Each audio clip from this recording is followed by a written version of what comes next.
Hello everyone, this is C S Sumit Garg.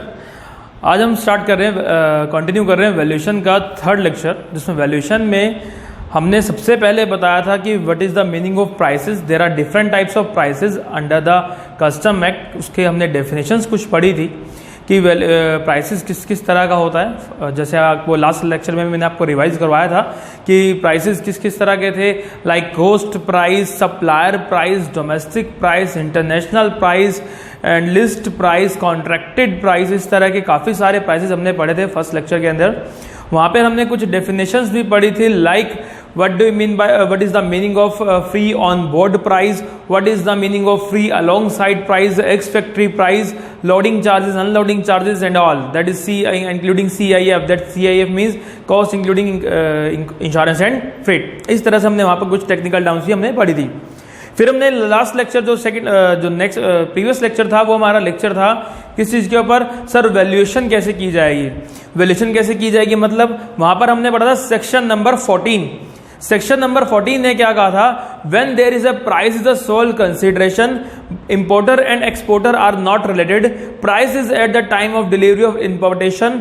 इस तरह से जब हमारी 3-4 कंडीशंस वो सेटिस्फाई हो जाती हैं, तब हम क्या कहते हैं सेक्शन 14 में transaction value shall be deemed as assessable value subject to certain adjustments as per rule number 10। फिर हमने रूल नंबर 10 की कुछ हमने एडजस्टमेंट्स पढ़ी थी, जैसे कि first of all transaction value includes first one commission except buying commission, वो जो मैंने आपको लास्ट लेक्चर में समझाया था। दूसरा सर डिजाइनिंग चार्जेस, तीसरा आपकी इंजीनियरिंग वर्क, चौथा आपका कोई आपने freight up to the place of importation, next है इंश्योरेंस। इस तरह से हमने कुछ खर्चे वहां पर भी पढ़े थे, लेकिन ये सारे खर्चे पोर्ट तक के खर्चे हैं। अगर आपने कोई भी खर्चा इनमें से इंडिया में किया है, वो आपकी वैल्यू का पार्ट नहीं बनेगा। ये हमने लास्ट लेक्चर में पढ़ा था। फिर हमने पढ़ा था कि उसके बाद हमें कुछ रूल्स थे, मींस अगर हमारा price is not a sole consideration, price हमारा सोल कंसिडरेशन नहीं है, या फिर बायर और importer and exporter are related, अगर वो दोनों रिलेटेड हैं तो भी क्या होगा, या फिर price is not available at the time of delivery और इंपोर्टेशन, उस टाइम का हमारे पास प्राइस अवेलेबल नहीं है। तो इन 3 कंडीशंस के केस में हमने क्या पढ़ा था, कुछ रूल्स आते हैं, that is custom valuation rules. वहां पर हमने रूल्स पढ़े थे रूल नंबर 2, जिसमें मैंने आपको होमवर्क दिया था, दैट इज रूल नंबर 2 में आपको पढ़नी थी definitions, like what do you mean by identical goods, what do you mean similar goods and all. इस तरह के आपको डेफिनेशंस पढ़ने के लिए कहा था रूल नंबर 2 में। फिर हम आते हैं रूल नंबर 3 में। रूल नंबर 3 में हमने पढ़ा था कि कहीं पर हमने पहले जैसे सेक्शन 14 में कहा गया है कि अगर आपके पास प्राइस इज सोल कंसिडरेशन नहीं है, या फिर इंपोर्टर एंड एक्सपोर्टर रिलेटेड है, तो उसकी ट्रांजैक्शन वैल्यू को असेसिबल वैल्यू नहीं मानेंगे। लेकिन रूल नंबर 3 ने आपको बोला कि कुछ कंडीशंस ऐसी हैं जहां पर बायर और इंपोर्टर एंड एक्सपोर्टर दोनों के दो रिलेटेड भी होंगे, तो भी आपकी ट्रांजैक्शन वैल्यू को असेसिबल वैल्यू माना जा सकता है। बट आपको क्या प्रूव करना पड़ेगा कि सर आपका इंपोर्टर और एक्सपोर्टर के जो बीच में रिलेशन है, उसका इंपैक्ट आपके प्राइस के ऊपर नहीं आया। Means price does not influence by the relation of the importer and exporter, मतलब किसी भी तरह से आपने प्राइस में कॉम्प्रोमाइज नहीं करा, चाहे वो दोनों रिलेटिव भी हैं या नहीं। दूसरा, क्या प्राइस चाहे सोल कंसिडरेशन भी नहीं था, लेकिन तब भी उसका इंपैक्ट नहीं आया। इस तरह से रूल नंबर 3 में हमने पढ़ा था। तो अगर हम बात करें थोड़ा समराइज करके कि सर जो वैल्यूएशन रूल्स हैं, रूल नंबर 2 में हमने पढ़ी डेफिनेशंस, रूल नंबर 3 में पढ़ा हमने transaction value is equal to assessable value conditions. अब आएगा हमारे पास rule number 4, that is value of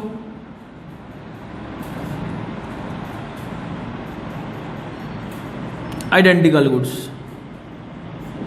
मतलब क्या कहना चाह रहे हैं, कहते सर अगर हमारे पास पहली चीज ध्यान रखना, ये जो रूल्स हैं सीक्वेंस में लगते हैं। मतलब पहले तो रूल नंबर 2 डेफिनेशंस बता रहे हैं, फिर रूल नंबर 3 कि अगर आप सेटिस्फाई कर देते हैं प्रॉपर ऑफिसर को कि सर हमारे बीच का रिलेशन जो भी है उसकी वजह से प्राइस पे इंपैक्ट नहीं आ रहा, तो आप रूल नंबर 3 के हिसाब से टीवी इज इक्वल टू एवी ले सकते हो, सेक्शन 14 में जो आपको पढ़ाया था। फिर सर अगर वो पॉसिबल नहीं हो पा रहा, सेटिस्फाई नहीं हो पा रहा प्रॉपर ऑफिसर, फिर हम जाएंगे रूल नंबर 4 पे। रूल नंबर 4 क्या कहता है सर रूल नंबर 4 का मतलब क्या है कि अगर आप आइडेंटिकल गुड्स की वैल्यू ढालो, सर अब बात आती है आइडेंटिकल गुड्स, जिसकी डेफिनेशन में रूल नंबर 2 में पढ़ी थी। सर आइडेंटिकल गुड्स क्या होते हैं? Identical goods are those goods which are imported at the time of that particular importation. जो हमने गुड्स की वैल्यू निकालनी है उसके टाइम के आसपास ही हमने कोई चीज इंपोर्ट करी है, और वो जो गुड्स बनाए गए हैं वो उसी कंट्री में बने जिस कंट्री से मैं गुड्स इंपोर्ट कर रहा हूं, ओरिजिनल वाले, जिनकी मुझे वैल्यू निकालनी है। मतलब अगर मैं बात करूं जिनकी मुझे वैल्यू निकालनी है उसको बोलूंगा ओरिजिनल गुड्स, और जिसकी मैं वैल्यू उठा रहा हूं उनकी वैल्यू निकालने के लिए उसे बोलूंगा आइडेंटिकल गुड्स। तो समझो क्या कहना चाह रहा हूं कि अगर मुझे ओरिजिनल गुड्स की मुझे वैल्यू निकालनी है तो मुझे उसके लिए आइडेंटिकल गुड्स की वैल्यू निकालनी पड़ेगी। एंड आइडेंटिकल गुड्स क्या गुड्स, कौन से गुड्स होते हैं? वही गुड्स जो उसी कंट्री में बन रहे हैं जिस कंट्री में ओरिजिनल गुड्स बन रहे हैं।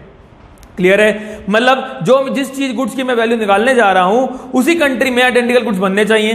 दूसरी बात, उसी क्वांटिटी में इंपोर्ट होना चाहिए जिस क्वांटिटी में ये इंपोर्ट हो रहा है, अप्रोक्सीमेटली सेम क्वांटिटी। तीसरी चीज, उसी टाइम के आसपास इंपोर्ट होना चाहिए जिस टाइम पे ये इंपोर्ट हो रहा है, ओरिजिनल वाला गुड।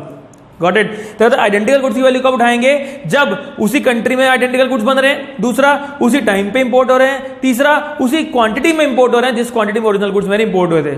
अब सर आइडेंटिकल गुड्स क्या होते हैं? बेसिकली बात करें sir, identical goods are those goods which are approximately या एग्जैक्टली सेम, एग्जैक्टली कह सकते हैं सेम एक्सेप्ट इन अपीयरेंस। मतलब अगर मैं कहता हूं सैमसंग का मैं ब्लैक कलर का फोन लेकर आता हूं, सैमसंग का एक व्हाइट कलर का फोन लेकर आता हूं, दोनों ही सेम मॉडल हैं, दोनों की सेम कॉन्फ़िगरेशन है, सेम मॉडल सेम कॉन्फ़िगरेशन, सिर्फ क्या फर्क है? कलर का फर्क है, और कलर की वजह से प्राइस में इंपैक्ट नहीं आ रहा। तो जब ऐसे गुड्स होते हैं जिनका कलर सेम होता है, कलर डिफरेंट होता है या फिर अपीयरेंस डिफरेंट होती है लेकिन उसकी कॉन्फ़िगरेशन सेम है, तो उसको बोलेंगे आइडेंटिकल गुड्स। फॉर एग्जाम्पल अगर मैं कहता हूं सर सैमसंग का A70s ब्लैक कलर,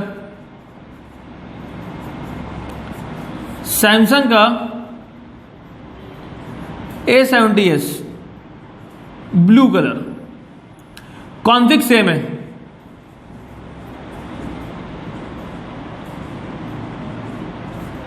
तो सर ये मेरे क्या बन जाएंगे? Identical goods. क्या बन जाएंगे मेरे? आइडेंटिकल गुड्स, इनको मैं क्या कहूंगा? Identical goods. तो अगर मैं ब्लैक कलर का सैमसंग A70s इंपोर्ट कर रहा हूं तो मुझे अगर उसकी वैल्यू निकालनी है, A70s इंपोर्ट नहीं हो पा रहा, तो मैं क्या करूंगा? A70s के ब्लू कलर की मैं वैल्यू निकाल लूंगा। क्लियर है? तो सर क्या होना चाहिए? सेम कंट्री से इंपोर्ट होना चाहिए, सेम अप्रोक्सीमेट सेम क्वांटिटी में होना चाहिए, अप्रोक्स सेम टाइम पे होना चाहिए, सेम एक्सपोर्टर एक्सपोर्ट करना चाहिए। ये भी ध्यान रखना, सेम एक्सपोर्टर नहीं एक्सपोर्ट किया होना चाहिए। लेकिन सर कई बार क्या करते हैं, सेम एक्सपोर्टर दूसरे आइडेंटिकल गुड्स एक्सपोर्ट नहीं करता, तो फिर हम दूसरे एक्सपोर्टर की वैल्यू ढालेंगे। मींस उसी कंट्री में जो दूसरा एक्सपोर्टर एक्सपोर्ट करता है इंडिया में, तो किस वैल्यू पे एक्सपोर्ट करता वो वैल्यू ढालेंगे। लेकिन उसके अंदर करेंगे कुछ एडजस्टमेंट्स अगर उसका कुछ प्राइस में फर्क होगा। मतलब अगर उसने कुछ प्राइस में एडजस्टमेंट्स की होंगी, दूसरे वाले एक्सपोर्टर ने अगर कुछ प्राइस में एडजस्टमेंट की है, तो उसकी एडजस्टमेंट भी यहां पर हम करके चलेंगे एज पर रूल नंबर 10, जो हमने rule number 10 section 14 rule number 10 में हमने पढ़ी थी। क्लियर है? क्या कहता है? पेज नंबर 15 पे आ जाओ। क्या 15 नहीं, 15 पेज नंबर 16 पे आ जाओ। तो रूल नंबर 4 क्या कहता है? कहता है transaction value of identical goods, मतलब subject to the provisions of rule number 3। मतलब रूल नंबर 3 बोले तो सबसे पहले रूल नंबर 3 हमने पढ़ा ना कि अगर टीवी इक्वल टू एबी लेना है तो आपको सेटिस्फाई करना पड़ेगा प्रॉपर ऑफिसर को कि प्राइस पे इंपैक्ट नहीं आया, और अगर नहीं हो पा रहा है तो रूल नंबर 4 में आएंगे। तो कहता है subject to the provision rule number 3, rule number 3 के छोड़ के, मतलब रूल नंबर 3 लग गया तो ठीक है, लेकिन रूल नंबर 3 नहीं लगता तो रूल नंबर 4 पे आएंगे। And the value of the imported goods shall be the transaction value of the identical goods. Original goods की जो वैल्यू होगी वही मान के चलेंगे जो आइडेंटिकल गुड्स की वैल्यू मान के चलेंगे, जो उनकी ट्रांजैक्शन वैल्यू होगी। Sold for export to India, मतलब जो इंडिया में एक्सपोर्ट हो रहा है, मतलब इंडिया में इंपोर्ट हो रहा है, और about the same time as the goods being value, और उसी टाइम पे इंपोर्ट हो रहा है जिस टाइम पे गुड्स की वैल्यूशन निकालने पड़ रहे हैं। Provided that such transaction shall not include the value of the goods provisional set. लेकिन यहां पर प्रोविजनल वैल्यू उठाएंगे नहीं, जब तक ओरिजिनल वैल्यू नहीं होगी वो उठाएंगे नहीं। ये नहीं कि अगर दूसरे वाले goods identical goods provisional basis पे वैल्यू कर दिए तो उसकी वैल्यू उठा लेंगे, नहीं, क्योंकि वो तो पहले प्रोविजनल हो रहे हैं। क्लियर है ना? उन्हीं गुड्स की वैल्यू उठाएंगे जो एक्चुअल होंगे, जिनकी वैल्यू एक्चुअल निकल चुकी होगी। In applying this rule, the transaction value of the identical goods is the sale at the same commercial level। मतलब सर इनकी वैल्यू तब उठाएंगे जब सेम कमर्शियल लेवल पे ही इंपोर्ट हो रहा होगा identical goods, and is substantially the same quantity, और मोस्टली अप्रोक्सीमेटली सेम क्वांटिटी होगा। As the goods being valued shall be used to determine the value of the imported goods. Clear है?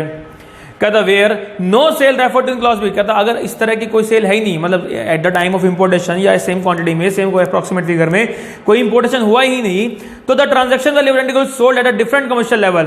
फिर हम देखेंगे कुछ डिफरेंट कमर्शियल लेवल पे, मतलब अगर हमने 100 यूनिट्स इंपोर्ट करते हैं ओरिजिनल वाले, तो पहले अगर 95 अवेलेबल भी है और 102 भी अवेलेबल है तो 102 वाला देखेंगे क्योंकि मोर अप्रोक्सीमेटली 102 जा रहा है। लेकिन अगर सिर्फ 95 भी अवेलेबल है तो भाई 95 की ही वैल्यू उठाकर चलेंगे।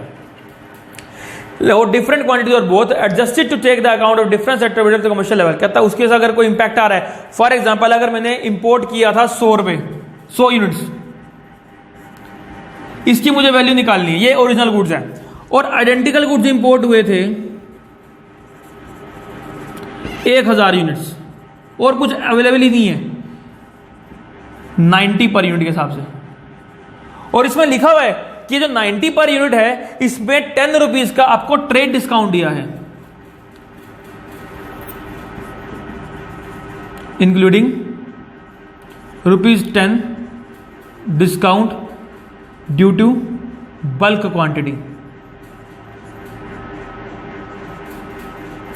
अब देखो क्या कह रहा है, कहता सर आपके same figure same commercial level तो है नहीं, क्योंकि 100 यूनिट और 1000 यूनिट बहुत फर्क है। तो कहता हमें दूसरा यूनिट कौन सा मिला, 1000 यूनिट्स वाली वैल्यू मिल गई, लेकिन 1000 वाले में क्या है, कहता 1000 वाले में आपको 90 रुपए का मिला है। क्यों? क्योंकि आपने क्या करा, बल्क क्वांटिटी में इंपोर्ट किया, 10 रुपए का डिस्काउंट दिया है। तो मतलब क्या कहना चाह रहा है कि अगर बल्क क्वांटिटी में होता तो कितनी वैल्यू होती, 100 रुपीज पर वैल्यू। तो मतलब अगर हम बात करें विदाउट डिस्काउंट ट्रांजेक्शन वाली क्या रहती, 100 पर unit, then this will be the value of this. Got it? Clear है? तो ये कह रहे हैं कि जो कुछ एडजस्टमेंट्स है आपको एडजस्टमेंट्स करनी पड़ेंगे अगर अलग कमर्शियल लेवल पर ट्रांजेक्शन करने की वजह से आपको कोई डिस्काउंट वगैरह मिल रहा है। Next, where the cost and charges refer to subsection sub rule 2 of the 10 of these rules are included in the transaction value of the goods. The adjustment जो रूल नंबर 10 में हमने कुछ एडजस्टमेंट पढ़ी थी, अगर आइडेंटिकल गुड्स में कुछ adjustments की हुई है तो उसकी यहां पर भी एडजस्टमेंट्स आपको करनी पड़ेंगे। तो अब आइडेंटिकल गुड्स की वैल्यू उठानी कौन सी है, कहता है अगर हम इस रूल को अप्लाई करते हैं, if more than one transaction value of the identical goods is found, the lowest such value shall be used to determine the value of the imported goods. मतलब अगर 100 यूनिट्स हमने इंपोर्ट करे हैं और हमारे पास 95 यूनिट्स का डाटा भी available है, 95 और 95 यूनिट्स एक जगह से इंपोर्ट हुए हैं 90 में, तो कौन सी वैल्यू उठाएंगे, 90 वाली। कम वाली उठानी है, ज्यादा वाली नहीं उठानी। मतलब पहले देखा क्या क्या है, आइडेंटिकल गुड्स क्या हैं जो सेम पैरेलल्स में इंपोर्ट किए गए हों, तो अगर उनकी एडजस्टमेंट्स कर देनी है। एडजस्टमेंट्स करने के बाद अगर आपको दिख रहा है 95 यूनिट 90 के भी आए हुए, 95 यूनिट 95 के भी आए हुए, तो आप कौन सा लेंगे, 90 वाला लेंगे, 95 वाला नहीं लेंगे। ऐसा क्यों? क्योंकि अगर मार्केट में 90 में अवेलेबल होगा, अगर कहीं ना कहीं किसी ना किसी बंदे को 90 में अवेलेबल होगा, तो शायद आपने भी 90 में इंपोर्ट किया हो, तो मिनिमम वैल्यू लेके चलेंगे, क्योंकि that is the perfect value for valuation. Got it? Next, तो इन शॉर्ट समझ क्या समझ आया सर, आइडेंटिकल गुड्स में क्या कह रहे हैं, सेम कंट्री से, सेम एक्सपोर्टर से, सेम कमर्शियल लेवल पे और सेम क्वांटिटी में इंपोर्ट होना जरूरी है। अगर आसपास के टाइम पे इंपोर्ट हुआ तो ठीक है, वेल एंड गुड। अगर नहीं हुआ तो हम उसके अगर अलग क्वांटिटी में इंपोर्ट हुआ या किसी और बंदे ने एक्सपोर्ट करा तो वो भी देख लेंगे, लेकिन उसके अंदर क्या करेंगे, कुछ एडजस्टमेंट्स। अगर उसकी वजह से कोई ट्रांजेक्शन वाले पे कुछ इंपैक्ट आया हुआ है ड्यू टू सम डिस्काउंट और due to some bulk quantity import या बल्क ऑर्डर की वजह से डिस्काउंट आया है, वो डिस्काउंट को हम एडजस्ट करके चलेंगे। क्लियर है? और अगर ऐसा होने के बाद जो हमारे पास प्राइसेस अवेलेबल होंगे सेम पैरेलल्स पे, अगर हमारे पास अलग अलग प्राइसेस अवेलेबल हैं, तो जो विच एवर इज लोअर होगा वो वाला प्राइस हमें उठाना है अपने ओरिजिनल गुड्स की वैल्यूएशन करने के लिए। क्लियर है? Next, rule number 5 that is transaction value of the similar goods. मतलब आपको ट्रांजैक्शन वैल्यू किसकी उठानी है, सिमिलर गुड्स की। अब आइडेंटिकल गुड्स अवेलेबल नहीं है, मान लो आइडेंटिकल गुड्स अवेलेबल ही नहीं है, किस तरह के आइडेंटिकल गुड्स आते ही नहीं, तो हम क्या करेंगे, सिमिलर गुड्स की वैल्यू उठा लेंगे। सर सिमिलर गुड्स मतलब, कहते हैं आइडेंटिकल का मतलब ये तो था कि जो बिल्कुल सेम है एक्सेप्ट इन अपीयरेंस, और वो अपीयरेंस भी ऐसी जिसकी वजह से प्राइस में इंपैक्ट नहीं आता। लेकिन सिमिलर गुड्स का मतलब क्या है कि हो सकता है कि सेम कंपनी या सेम बंदा एक्सपोर्टर वो गुड्स ना बना रहा हो और कोई क्वांटिटी और कोई चीज में, तो आप उसी का अल्टरनेट व्यू देख लेंगे, that is known as similar goods. For example Samsung का अगर बात करें A70s, मैं ये देखता हूं, अगर मैं आपको ये मान के चलते हैं 28 से 29 हजार के रेंज में अंदर है, इसकी 8 GB रैम, 128 GB इंटरनल, इस तरह की मेमोरी, इस तरह का इसका डाटा अवेलेबल है, इस तरह की इसकी कॉन्फ़िग अवेलेबल है, तो मैं इसी के फोन के आसपास के कोई कॉन्फ़िग वाला फोन डालूंगा, उसे बोल देंगे सिमिलर गुड्स। लेकिन ध्यान रखना ब्रांड दोनों का ऑलमोस्ट मार्केट में रेपुटेशन सेम होनी चाहिए। मतलब सैमसंग के कंपैरिजन में आप माइक्रोमैक्स मत उठा लेना, क्लियर है ना। माइक्रोमैक्स आपके सैमसंग के आगे सर्वाइव नहीं करता, तो सैमसंग अलग है, माइक्रोमैक्स अलग है। लेकिन हाँ, सैमसंग के साथ अगर आप आज की डेट में देखें तो ओप्पो वीवो का आप कंपेयर कर सकते हैं, क्योंकि आज की डेट में दोनों की ब्रांड वैल्यू आज की डेट में दोनों की ऑलमोस्ट बराबर चल रही है, क्लियर है। लेकिन हाँ, एप्पल से कंपेयर नहीं कर सकते, एप्पल की ब्रांड वैल्यू अलग है। तो जो मार्केट में अगर बात करें सैमसंग की, ओप्पो वीवो या फिर आप इस तरह के ब्रांड से आप इसको कंपेयर कर सकते हैं। लेकिन ये रियलमी या टेक्नो, ये जो नई नई ब्रांड्स हैं, छोटी ब्रांड्स हैं, अभी इनके साथ आप इसको कंपेयर नहीं कर सकते। तो ध्यान रखना सिमिलर गुड मतलब जिनकी ऑलमोस्ट सेम ब्रांड वैल्यू भी होनी चाहिए, क्लियर है। चलो, तो क्या कहते हैं ट्रांजेक्शन वैल्यू तो सिमिलर गुड्स मतलब subject to the provision rule number 3, मतलब पहले रूल नंबर 3 देखो, the value of the imported goods shall be the transaction value of the similar goods sold for export to India and imported about the same time, obviously same चीज। और बाकी सारी condition as it is जो आपने उसकी पढ़ी है, मतलब कि पहले सेम बंदे से एक्सपोर्ट होना चाहिए, नहीं एक्सपोर्ट है तो दूसरे बंदे से एक्सपोर्ट हो रहा हो, वहां पर अगर कुछ वैल्यू में एडजस्टमेंट्स हैं तो एडजस्टमेंट्स करनी पड़ेंगी। और जब अगर सेम वैल्यू पे अगर आप सेम कमर्शियल क्वांटिटी पे सेम क्वांटिटी के ऊपर आपको डिफरेंट रेट अवेलेबल है तो आपको वहां पर भी लोअर वाला रेट ही उठाना है, क्लियर। इंपॉर्टेंट चीज़ है कि आपको लोअर वैल्यू उठानी है, हायर नहीं। बहुत कम जगह होती है जहां डिपार्टमेंट आपसे लोअर वैल्यू के ऊपर टैक्स लेता है, और ये उन्हीं कुछ जगहों में से ये 2 जगह है जहां पर आपसे कम वैल्यू को कहा जा रहा है ड्यूटी लगाने के लिए, क्लियर है। चलो next rule number 6, 2 definition, 3 T is equal to with some conditions, 4 जहां पर identical goods, 5 similar goods. Rule number 6 क्या कहते हैं? रूल नंबर 6 बड़ा ही जबरदस्त रूल 6 है। रूल 6 क्या कहते हैं? कहते हैं सारे रूल सीक्वेंस में लगेंगे। मतलब ये देखो क्या कर रहा है कि 2-3 रूल पढ़ाने के बाद बता रहा है कि भाई रूल सीक्वेंस में लगेंगे, ठीक है। तो कहता है रूल नंबर 6 ने कहा रूल सीक्वेंस में लगेंगे, और अगर ऊपर से 2, 3 या 4 या 5 3, 4, 5 रूल नंबर नहीं लगता तो आप रूल जाएंगे 7 और 8 पे। ऑब्वियसली बात है, जब सीक्वेंस में लग रहे हैं और 3, 4, 5 नहीं लग रहा तो 6 के बीच में आया क्या है? 6 ये कहने आया, जो 6 का मेन फंडा है वो कहने आया है। 6 कहता है कि देखा जाए तो रूल सारे सीक्वेंस में लगेंगे, और अगले रूल नंबर 7 और रूल नंबर 8 लगेगा। पहले रूल 7 ट्राई करेंगे, 7 पॉसिबल नहीं हो पा रहा, फिर 8 देखेंगे। लेकिन रूल नंबर 6 क्या कहता है? कहता है अगर इंपोर्टर रिक्वेस्ट करे और पर्पस पर मान जाए तो क्या कर सकते हैं? रूल नंबर 7, 8 को फ्लिप कर सकते हैं। मतलब पहले 8 लगा लो फिर 7 लगा के देखो। मतलब अगर कोई इंपोर्टर चाहता है कि वो पहले 7 ना लगाए और डायरेक्ट 8 को ट्राई करे तो चाहे तो रूल नंबर 6 के अंदर ये पावर दी गई है कि अगर इंपोर्टर रिक्वेस्ट करता है प्रॉपर ऑफिसर को कि सर प्लीज रूल नंबर 3, 4, 5 में रिलेशन नहीं हो पा रही और रूल नंबर 7 मुझे नहीं लेना, मुझे रूल नंबर 8 लेना है। पहले रूल नंबर के अनुसार लेना है, पहले 8 लेना है, मैं 7 बाद में लूंगा। अगर 8 में पॉसिबल ना हो, आपको वैल्यूशन मेरी पसंद नहीं आती, फिर हम 7 पे जाएंगे। प्लीज रिक्वेस्ट है मुझे 7 की बजाय पहले 8 दिया जाए।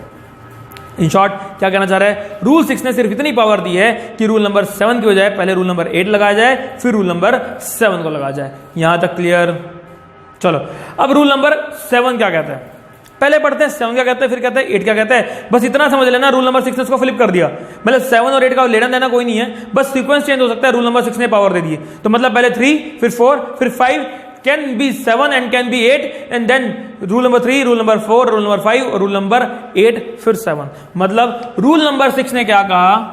रूल नंबर 6 ने कहा कि भाई अगर सीरीज देखें तो पहले 3, फिर 4, फिर 5, 6, 7, 8।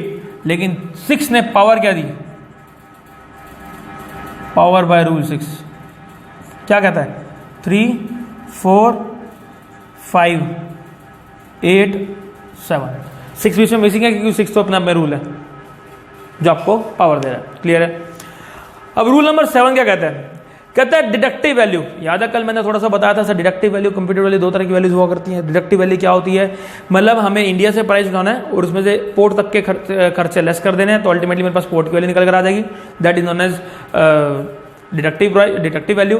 और कंप्यूटेड क्या है? सर हमें एक्सपोर्टर की फैक्ट्री से प्राइस उठाना है, उसके अंदर एडिशन करते रहने हैं और पोर्ट तक के खर्चे जोड़ते रहना है, तो निकल जाएगी मेरे पास कंप्यूटेड वैल्यू। अल्टीमेटली मुझे पोर्ट की वैल्यू चाहिए, क्या चाहिए मुझे? कस्टम फ्रंटियर पे जो वैल्यू आनी चाहिए मुझे वो वैल्यू चाहिए, तो मैं चाहिए इधर से लेस करके निकालूं इंडिया से या फिर यूएस से जोड़ कर निकालूं।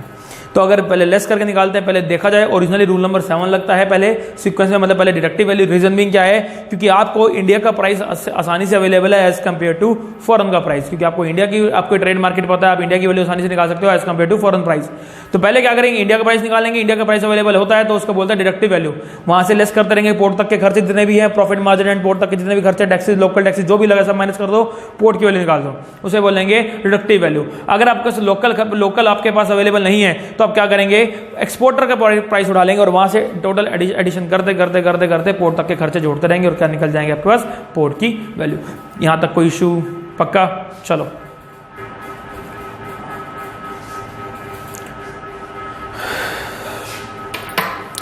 Page number 4.18, that is rule number 7, deductive value. कहता subject to the provision rule number 3, the goods being valued or identical or similar imported goods are sold in India in the condition as imported at or about the time at which declaration of determination value is presented, the value of imported goods shall be based on the unit price at which the imported goods और identical similar goods are sold in the greatest aggregate quantity to the person who are not related to the seller in India subject to the following condition. मतलब ये कहना चाह रहा है deductive value क्या होगी कि अगर आपने जो वैल्यू निकाली है, अगर आप इंडिया में बेच रहे हो तो इंडिया में ध्यान रखना, अगर आप किसी अनरेटेड बंदे को बेच रहे हो, मतलब अगर आपकी वैल्यू निकालनी है मुझे यहां से,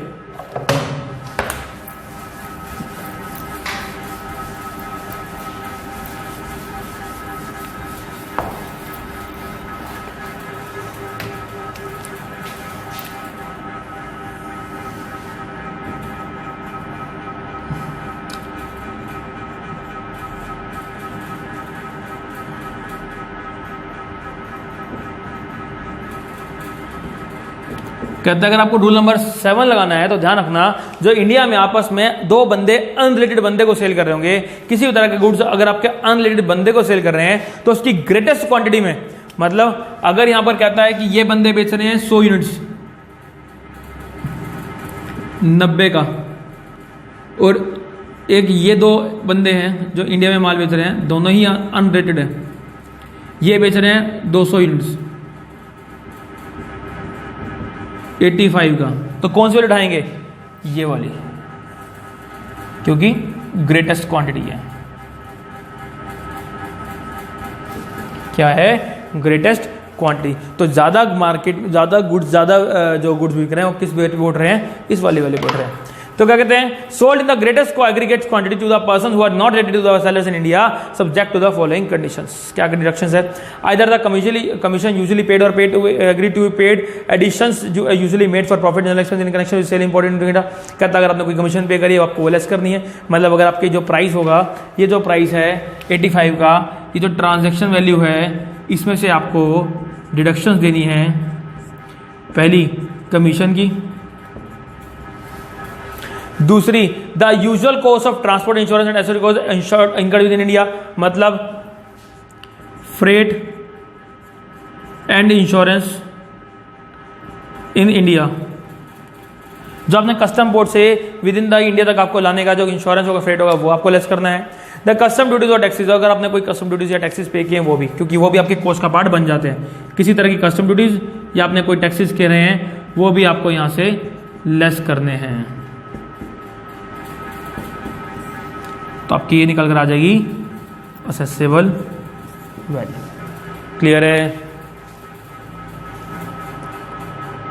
कहता अगर आपके पास if the neither the imported goods or nor the identical goods nor the similar imported goods are sold at or about the same time importation of the goods being valued, the value of imported goods shall subject to otherwise the provisions of sub rule 1 be based on the unit price at which the imported goods or identical goods are sold in India at the earliest date after the importation but before the expiry of 90 days after such importation।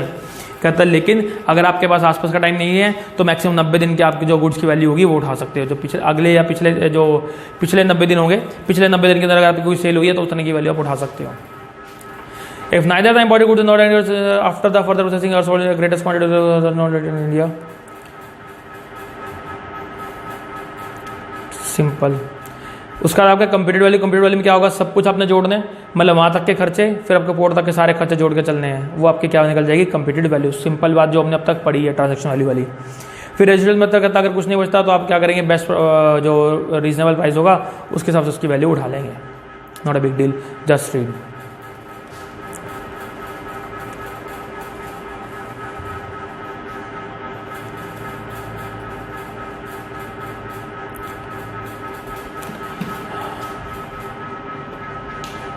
Rule number 10 के कुछ cost and services हैं, वो हम शाम को पढ़ेंगे। ये class आप पहले लगा लेना, तो हम शाम को एक क्लास को आगे कंटिन्यू करेंगे। रूल नंबर 10 तब पढ़ेंगे। तब तक के लिए बाय बाय।